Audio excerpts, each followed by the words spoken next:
এই হামার বিনোদন টিমের নাকি 8,000 ফলোয়ার ডান হয়ে গেছে আর মহা উৎসবের আয়োজন করছে। মনে আছে কি সেই মহা উৎসবের বার্তা, যে বার্তা দিয়েছিলাম গত 2 দিন আগে?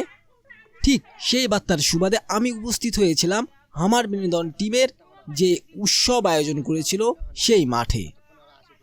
চলুন দেখা যাক কেমন হয় মহা জলসা। 8,000 ফলোয়ারে উপস্থিত হয়েছে আপনাদের সকলের ভালোবাসায়, সকলের অনুপ্রেরণায়। আপনারা আমাদের জন্য দোয়া করবেন, আমরা আমাদের হামার বিনোদন টিমটি যেন আরো এগিয়ে যেতে পারে। এই মুহূর্তে হামার বিনোদন টিমের যে কেক কাটার উদযাপনটি, এই মুহূর্তে কিন্তু কেক কাটা হচ্ছে এবং এখানে উপস্থিত রয়েছেন বিভিন্ন কন্টেন্ট ক্রিয়েটর যারা হামার বিনোদন টিম যাদেরকে ইনভাইট করেছিল তারা সবাই উপস্থিত আছেন। মোটামুটি এই আয়োজনটা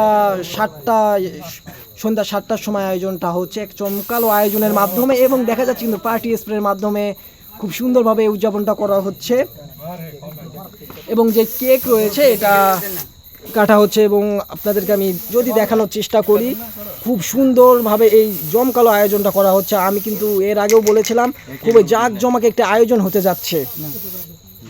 সেই জায়গা থেকেই তো আপনারা এই মুহূর্তে দেখতে পাচ্ছেন কিন্তু হামার বিনোদন টিম আসলেই ব্যতিক্রম ধর্মী একটি উদযাপন করছে। এই প্রথম যে এই যে শুরু থেকেই এই যে অল্প সময়ে এবং শুরু থেকে এত ব্যতিক্রম ধর্মী উদযাপন তারা করছে, খুবই চমকানো একটি বিষয়। এবং এই আজকের এই যে বিনোদন কিংবা আনন্দ, যে হামার বিনোদন টিম যেন আজকের এই অনুপ্রেরণায় এবং যারা অন্যান্য সিনিয়র কন্টেন্ট ক্রিয়েটর আসছেন তাদের অনুপ্রেরণায় যেন হামার বিনোদন টিম আরও সামনের দিকে এগিয়ে যেতে পারে, সেই জায়গা থেকে কিন্তু একটা পুরো জমকালো আয়োজন আপনারা দেখতে পাচ্ছেন। কিন্তু সবাই মিষ্টিমুখ করছে, তো সিনিয়র জুনিয়র কিংবা বিভিন্ন কন্টেন্ট ক্রিয়েটররা রয়েছেন এখানে। শরীফুল ভাই রয়েছেন, জাকিরুল ভাই রয়েছেন, ইরফান ভাই রয়েছেন, আরও অনেকেই রয়েছেন এবং এই তো আতিক স্যার রয়েছেন কিন্তু যিনি ডিরেকশন দিয়ে থাকেন হামার বিনোদন টিমের, কিন্তু সম্পূর্ণ ডিরেকশন দিয়ে থাকেন আতিক স্যার। ক্যামেরার পিছনের গল্পগুলো সবসময় ক্যামেরায় ধরা পড়ে না, সেই জায়গা থেকে শরীফুল ভাই যে বিষয়টি করেছে ঠিক যেন এক নাছোড়বান্দার মতো আমাকে ক্যামেরার সামনে নিয়ে এসে কেক খাওয়াই দিয়েছে। এটা সত্যি চমৎকার ছিল, যেন এক ক্যামেরার পিছনের জীবন্ত গল্পকে সামনে তুলে এনেছিল। ধন্যবাদ শরীফুল ভাই। সেই জায়গা থেকে কেক মুখে নিয়ে কতটা কথা বলা যাবে, সত্যি কথা বলা একটু বন্ধ করতে হয়েছিল, কিন্তু কেক তো খেতেই হবে। উদযাপন বলতে কথা, শুধু যদি সবসময় কথা বলি কেকটা কে খাবে।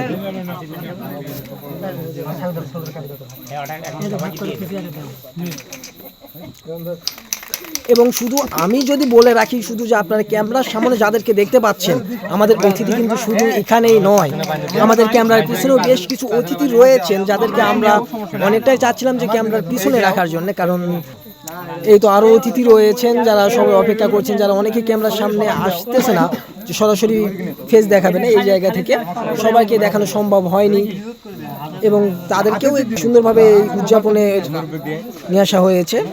যে বিষয়টি আমাকে খুবভাবে ভাবিয়েছে সেই বিষয়টি হচ্ছে হামার বিনোদন টিমের একতাবদ্ধতা কিংবা দলবদ্ধতা।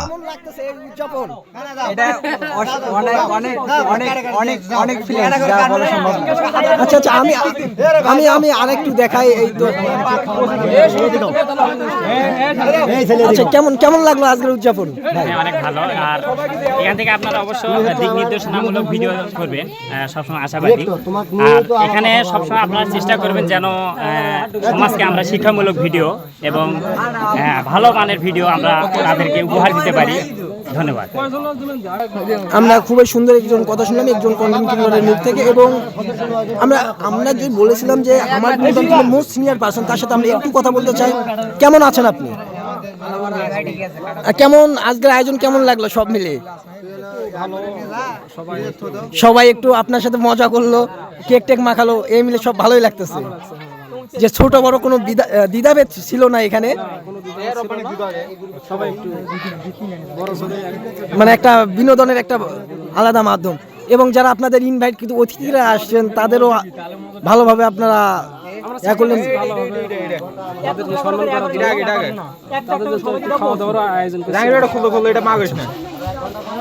আচ্ছা, আমরা কথা বললাম হামার বিনোদন টিমের মোস্ট সিনিয়র পার্সনের সাথে। আচ্ছা, আমি যদি কথা বলার চেষ্টা করি, কেমন আছে, কেমন লাগতেছে আজকের উদযাপন?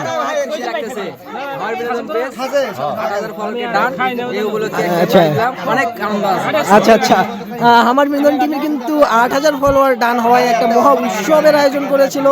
সেই জায়গা থেকে যারা সক্রিয় সদস্য রয়েছেন আমার বিনোদন টিমে তারাও অনেক খুশি এবং আনন্দিত, এবং তারা একই সাথে আনন্দ প্রকাশ করছেন যে তারা অন্যান্য কন্টেন্ট ক্রিয়েটরদের তারা দাওয়াত করতে পেরেছেন।